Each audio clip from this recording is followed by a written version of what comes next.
Welcome to Sweet Life Beat Life. We hope this video helps. In this video, I will explain how to create a purchase discount ledger in Tally Prime. First, open Tally Prime and navigate to the gateway of Tally. From there, select Create to begin setting up your new ledger. Ensure you enable discount columns in your invoice mode settings before proceeding. This foundational step is crucial for accurately recording discounts later on. Next, we'll define the ledger's properties. When configuring your new purchase discount ledger, it's important to set the type of ledger to Not Applicable. This ensures it functions correctly for discounts.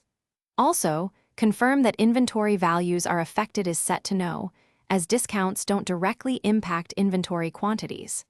Finally, for GST applicable, choose Not Applicable to avoid incorrect tax calculations on the discount itself. Now let's apply the discount.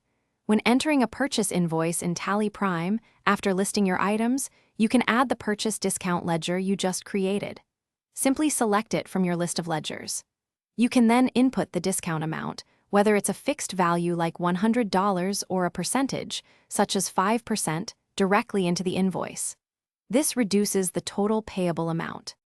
After recording your purchase with a discount, it's good practice to review the entry. You can view the discount details in the purchase register to confirm it was applied correctly. Also, check your financial statements, like the profit and loss account, to see the impact of the purchase discount. This ensures accurate reporting and helps you track your savings effectively. Your ledger is now fully functional.